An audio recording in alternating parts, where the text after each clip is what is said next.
ہی ہے آرزو تعلیم قرآن عام ہو جائے، ہر ایک پرچم سے اونچا پرچم اسلام ہو جائے۔ الحمدللہ رب العالمین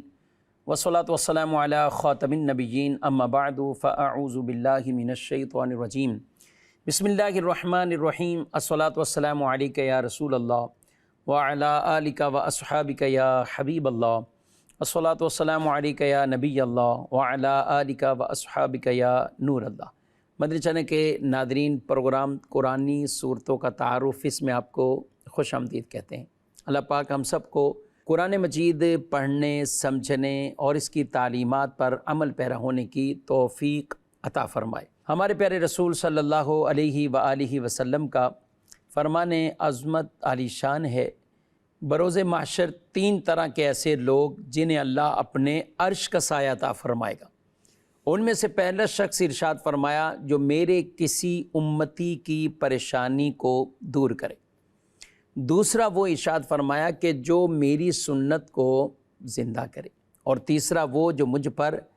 کثرت سے درود بھیجے۔ صلو علی الحبیب صلی اللہ تعالی علی محمد صلی اللہ علیہ وآلہ وسلم۔ ناظرین کرام، اس پروگرام میں ایک صورت مبارکہ اور اس کا کچھ پس منظر تعارف وہ پیش کیا جاتا ہے۔ آج جس صورت مبارکہ کا تعارف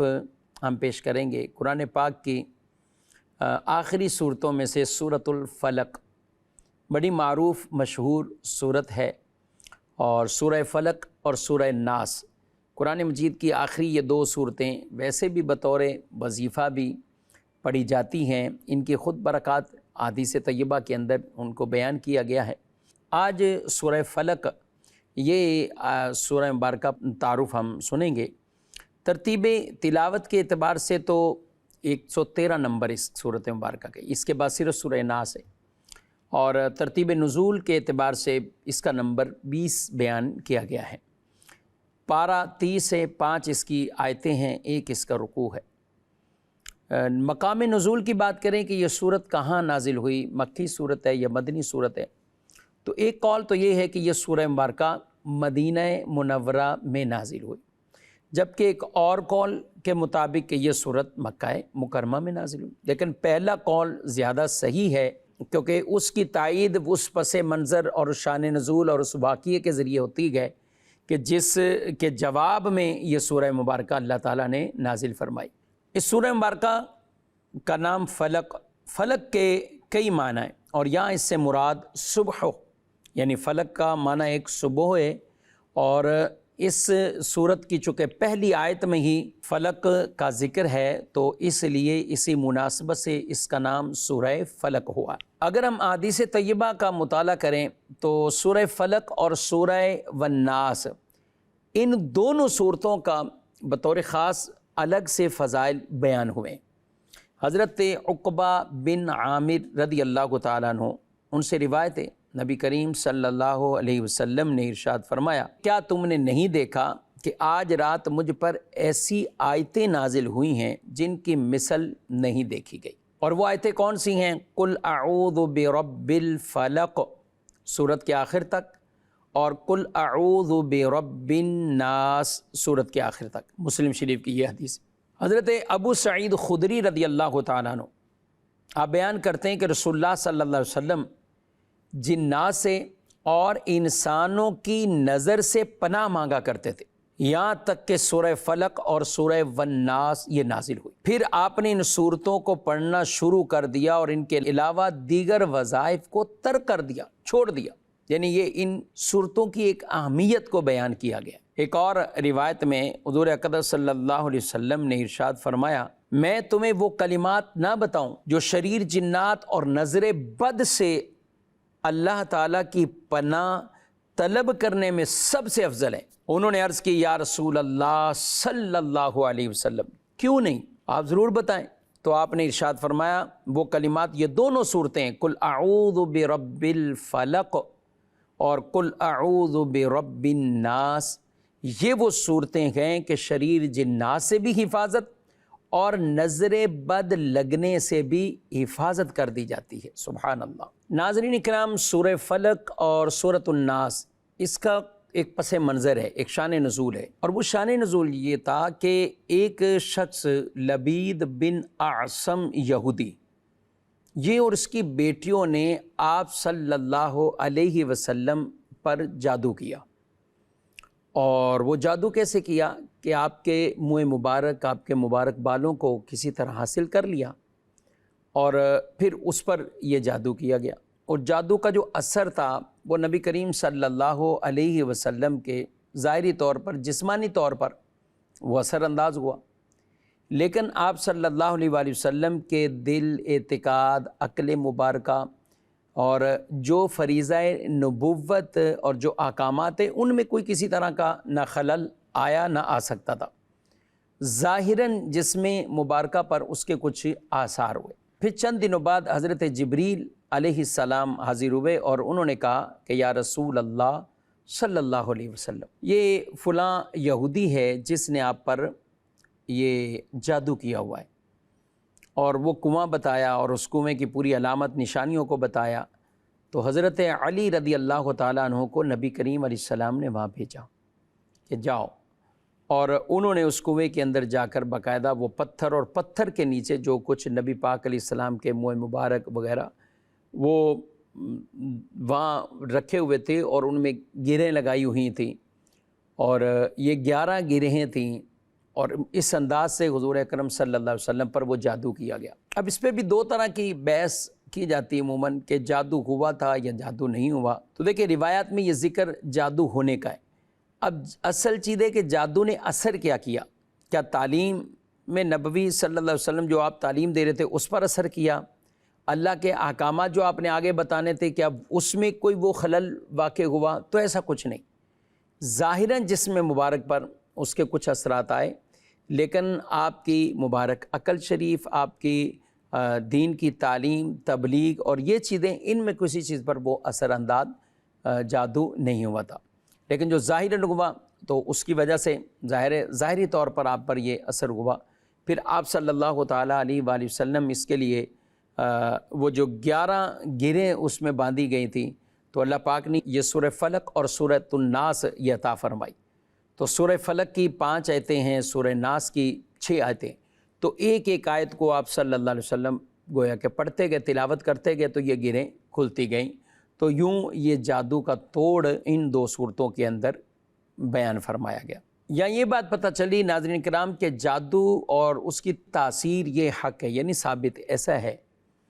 اور یہ ممکن بھی ہے اور ہوتا بھی ہے۔ نبی پاک صلی اللہ علیہ وآلہ وسلم پر جادو کا اثر جو ظاہری طور پر ہوا، لیکن شریعت کے جو احکامات ہیں وہاں نہیں۔ اب حضرت موسیٰ علیہ السلام کے سامنے بھی تو جادوگروں نے اپنے اپنے جادو دکھائے تھے، لیکن آپ علیہ السلام نے اپنا معجزہ دکھایا، تو جادو کا مقابلہ معجزے سے ہوا، تو وہ ختم ہو گئے سارے کے سارے، اور آپ علیہ السلام کا مبارک عصا جو اژدہا بن گیا تھا اور ان سارے سانپوں کو کھا بھی گیا۔ دوسرا یہ کہ جادو کو دور کرنے کے لیے سورہ فلق اور سورہ ناس، اس کی ایک اپنی تاثیر، خصوصی تاثیر۔ اور تیسری یہاں بحث ہوتی ہے کہ کیا قرآن مجید کی صورتوں کی تلاوت اس لیے کہ اس سے جادو دور ہو، عملیات یا یہ فائدہ حاصل ہو، کیا اس لیے کی جا سکتی ہے؟ تو بالکل کی جا سکتی ہے۔ یہی آپ صورت دیکھیں کہ نبی پاک علیہ السلام نے سورہ فلق اور سورہ ناس کو پڑھ کر ان گرہیں کو کھولا تو وہ جادو کا اثر، وہ سب کچھ ختم ہوا۔ اسی طرح صحابہ کرام علیہ مردوان ایک جگہ گئے اور سورہ فاتحہ کو پڑھ کر دم کیا اور وہ ٹھیک ہو گیا ان کا بندہ، اور انہوں نے اتنی بکریاں لے کر آئے، اور حضور علیہ الصلوۃ والسلام سے جب پوچھا کہ ہم نے اس کے بدلے میں یہ بکریاں ہمیں ملی ہیں یا لی ہیں، آقا علیہ السلام نے انہیں حلال فرمایا۔ تو یہ ایک عمل یعنی جواز کے طور پر اسے بیان کرنا مقصود تھا۔ تو جادو برحق ہے اور اس کی تاثیر بھی، اسی طرح نظر بد بھی برحق ہے، نظر لگنا یہ بھی برحق ہے ناظرین کرام، اور اس کے بچاؤ کے لیے بھی یہ سورہ فلق اور سورہ ناس، ان کی تلاوت، دیگر اور جو اوراد اور وظائف بیان کیے گئے۔ یہ نظر لگنا اتنا شدت والا معاملہ ہے کہ بعض اوقات آدمی کسی کی بس کوئی بھی ظاہری چیز ہے، خوبصورتی ہے، حسن ہے، جمال ہے، یا اس کی ذریعہ آمدنی اچھا، جاب اچھی، یا اس کے لیے بزنس اچھا، یا اس کی گاڑی اچھی، یا اس کا مکان اچھا، یا رشتے بہت اچھے ہو گئے، تو اس طرح خاندان والے بھی ایک دوسرے کو نظر بہت لگاتے، عام ساتھ رہنے والے، اٹھنے بیٹھنے والے یہ بھی نظر لگاتے۔ وجہ یہی ہوتی کہ 5-4 بھائی بالفرض ہیں، ہر بھائی کی آمدنی الگ الگ ہے، ان میں سے کچھ بھائی بہت اچھے ہوتے ہیں، کوئی کمزور ہوتے ہیں، تو جو کمزور ہیں ان کی اور ان کی پوری فیملی، وہ ایک طرح کی کہیں نہ کہیں یہ معاملات ان کے ذہنوں میں چل رہے ہوتے ہیں، تو یہ نظر بھی برحق ہے۔ بلکہ ایک روایت میں تو یہ ارشاد فرمایا گیا کہ اللہ تعالیٰ کی طرف سے قضاء کے بعد جو سب سے اکثر، یعنی قضاء تو ہے، قضاء الہی سے ہی انتقال ہوگا لوگوں کا، لیکن جو اکثر اموات ہیں ان کو فرمایا کہ وہ نظر لگنے کی وجہ سے، نظر ایسی چیز ہے کہ اونٹ کو دیچکی میں پہنچا دیتی ہے اور بندے کو قبر میں اتار دیتی، تو اس لیے انسان بری نظر لگنے سے بھی اپنی حفاظت کرتا رہے اور اپنی چیزوں کو خامخواہ لوگوں پر اس طرح ظاہر نہ کرے کہ جس کی وجہ سے لوگوں کی نظر لگے، اور پھر جو محروم لوگ ہیں ان کی نظر اس والے سے زیادہ لگتی ہے، تو ان میں بہت احتیاط کی حاجت ہے۔ تو یہ سورہ فلق اور سورہ ناس بھی اسی زمرے میں یعنی پڑھیں گے تو انشاءاللہ اس سے نظر بد سے بھی ہم محفوظ رہیں گے۔ آئیے سورہ مبارکہ اور اس کا ترجمہ وہ پہلے سماعت کرتے ہیں۔ بسم اللہ الرحمن الرحیم، اللہ کے نام سے شروع جو نہایت مہربان رحمت والا ہے۔ قل اعوذ برب الفلق، تم فرماؤ میں صبحوں کے رب کی پناہ لیتا ہوں، من شر ما خلق، اس کی تمام مخلوق کے شر سے، وَمِن شَرِّ غَاسِقٍ إِذَا وَقَبَ، اور سخت اندھیری رات کے شر سے جب وہ چھا جائے، وَمِن شَرِّ النَّفَّاثَاتِ فِي الْعُقَدِ، اور ان عورتوں کے شر سے جو گرہوں میں پھونکے مارتی ہیں، وَمِن شَرِّ حَاسِدٍ إِذَا حَسَدَ، اور حسد والے کے شر سے جب وہ حسد کرے۔ یہاں ناظرین کرام 3 آیتیں جو فرمائی، قل اعوذ برب الفلق من شر ما خلق ومن شر غاسق اذا وقب، تم فرماؤ میں صبح کے رب کی پناہ لیتا ہوں اس کی تمام مخلوق کے شر سے اور سخت اندھیری رات کے شر سے جب وہ چھا جائے۔ تو یہاں پر صبحوں کو بطور خاص جو بیان کیا گیا کہ جو رب تعالیٰ یہ اندھیرے ختم کر دیتا ہے، دور کرتا ہے، صبح کا وقت اور ایک اجالا اور روشنی، وہ رب تعالیٰ جو صبح کا مالک ہے، صبح پیدا کرنے والا ہے، صبح کی ایک اپنی اہمیت ہے، تو اس وجہ سے کہ جو رب اندھیرے کے بعد یہ صبح نکالتا ہے تو وہ رب قادر ہے اس بات پر کہ ہم سے بھی پریشانیوں کو دور کرے، ہم سے بھی جادو کرنے والے یا حسد کرنے والوں کے حسد اور جادو کرنے والوں کے ان جادو اور منتروں کو وہ ہم سے دور کر دے، یعنی ہمارے حالات بدلنے پر بھی بدرجہ اولا قادر ہے۔ اللہ قادر ہی قادر ہے، لیکن یہاں پر بطور خاص صبحوں کے ساتھ تخصیص کر کے اس بات کو بیان فرمایا گیا۔ من شر ما خلق، اس کی تمام مخلوق کے شر سے۔ اب یہ تمام مخلوق اس میں سارے کے سارے، وہ چاہے انسان ہوں یا حیوان ہو، وہ جاندار ہوں یا بے جان ہو، وہ مکلف ہوں یا غیر مکلف ہوں، اور یہاں تک کہ بعض مفسرین نے کہا کہ اس سے مرادی ابلیس ہے، کہ ابلیس بھی مخلوق ہے اور بدترین ہے، مخلوق میں سے بدترین ابلیس ہے۔ تو یہاں جو پناہ مانگی گئی اس کی تمام مخلوق کے شر سے، وَمِن شَرِّ غَاسِقٍ إِذَا وَقَبَ،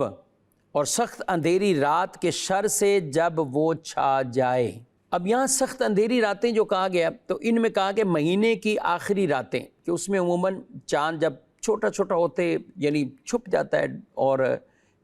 پھر کیونکہ چاند کی جو روشنی ہے ابتدائی راتیں وہ بھی کم اور آخر کی وہ بھی کم، اور ان راتوں میں یعنی آخری راتوں میں مہینے کی ان میں جادو تیز ہو جاتا ہے، یہ چیزیں تیز ہو جاتی ہیں، تو اس وجہ سے یہاں پر جادو کے عمل سے لوگوں کو بیمار کیا جاتا اور مختلف طرح کے یہ جادو ٹونے کیے جاتے، تو اس لیے اندھیری رات کے جب وہ چھا جائے اس سے بھی پناہ مانگی گئی۔ آگے ارشاد فرمایا وَمِن شَرِّ النَّفَّاثَاتِ فِي الْعُقَدِ، اور ان عورتوں کے شر سے جو گرہوں میں پھونکے مارتی ہیں، یعنی جادوگر عورتوں کے شر سے پناہ مانگتا ہوں، جو ڈوروں میں گرہ لگا لگا کر اس میں جادو اور منتر پڑھ کر پھونکتی ہیں، جیسے کہ لبید یہودی کی لڑکیوں نے رسول اللہ صلی اللہ علیہ وسلم کی ذات مبارکہ کے لیے جو انہوں نے کیا۔ یاد رکھیں کہ یہ جو جادو اور اسی طرح کے ایسے الٹے عملیات جو کسی کو نقصان پہنچانے کے لیے، تو ظاہر ہے یہ تو بالکل جائز نہیں۔ اسی طریقے سے وہ عملیات کے جن کے اندر حرام ناجائز چیزیں کی جاتی ہیں، یہ بھی جائز نہیں۔ شرعی طور پر تعویذات، دم، درود جو درست کلمات پر ہیں، درست کلمات، جن کلمات کے اندر کوئی کفر نہ ہو، جن کلمات میں کوئی شرکیہ لفظ نہ ہو، جن کلمات میں کوئی ناجائز چیزیں نہ ہوں، تو وہ دم درود کرنا بالکل جائز ہے، اور یہ تو ثابت ہے۔ اور یہ کس لیے ہوتا ہے؟ یہ نفع کے لیے ہوتا ہے، تو وہ دم کرنا بھی جائز اور دوسروں تک اس کا نفع پہنچانا یہ بھی جائز ہے۔ جیسا کہ میں نے تھوڑی دیر قبل وہ روایت بیان کی، بخاری کے اندر موجود ہے کہ صحابہ کرام علیہ رضوان کی ایک جگہ جماعت گئی اور انہوں نے جا کر ان سے کہا کہ ہماری مہمان نوازی کرو، تو وہ علاقے والے مہمان نوازی کرنے سے انکاری ہوئے۔ پھر ان کے جو بڑے سے سردار کو یہ تو اس کو کسی بچھو نے ڈنگ مار لیا، تو وہ ان کے پاس آئے، کوئی ہے تم میں سے ایسا کہ جو پڑھ کر کچھ کرے تو وہ ٹھیک ہو جائیں، تکلیف دور ہو جائے۔ اب وہ صحابی جو گئے انہوں نے سورہ فاتحہ پڑھ کر دم کر دیا، ٹھیک ہو گئے۔ تو انہوں نے ان سے کچھ بکریاں حاصل کی، تو یہ بکریاں تو آپ علیہ السلام نے پھر انہیں یعنی جائز رکھا ان بکریوں کو۔ تو یعنی دم بھی باقاعدہ کرنا ثابت ہے،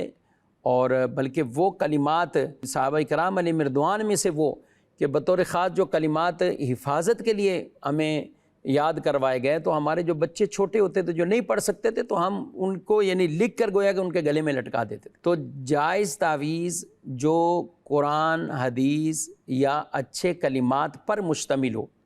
اس میں کوئی کفر یا شرک یا ناجائز کلمات نہ ہوں، تو ان تعویذوں کو لٹکانا، لینا، یہ سب کیا ہے؟ یہ جائز ہے۔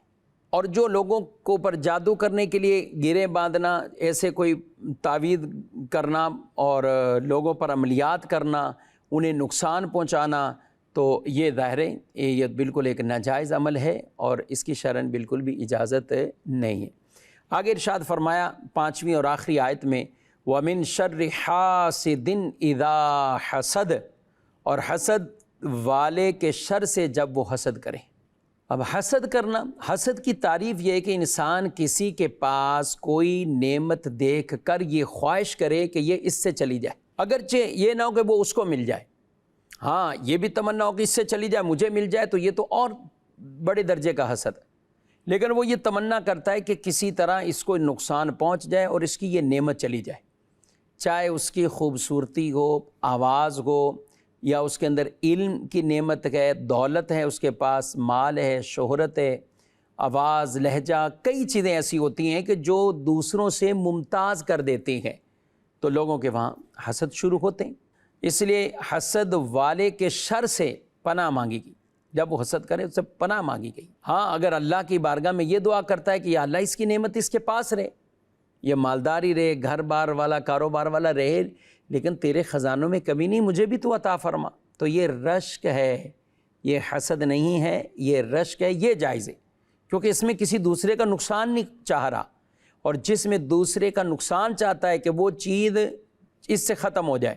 وہ نعمت مجھے ملے یا نہ ملے، اس سے ختم ہو جائے یا اس سے ختم ہو کر مجھے مل جائے، بدترین حسد ہے، اور یہ حسد ہی انسان کی نیکیوں کو ایک طرح کا ختم کر دیتا ہے، اور ایسے کھا جاتا ہے جیسے آگ وہ لکڑیوں کو کھا جاتی ہے۔ ناظرین کرام، حسد ہی یہ وہ پہلا گناہ ہے جو آسمانوں میں اللہ کی نافرمانی میں کیا گیا۔ حسد وہ پہلا گناہ ہے جو اللہ کی نافرمانی میں زمین پر کیا گیا، آسمانوں پر بھی ہوا، زمین پر بھی ہوا۔ آسمانوں پر کیسے؟ یعنی ابلیس نے، شیطان نے حضرت آدم علیہ السلام سے حسد کیا، اور زمین پر بھی پہلا گناہ حسد کا ہوا ہے۔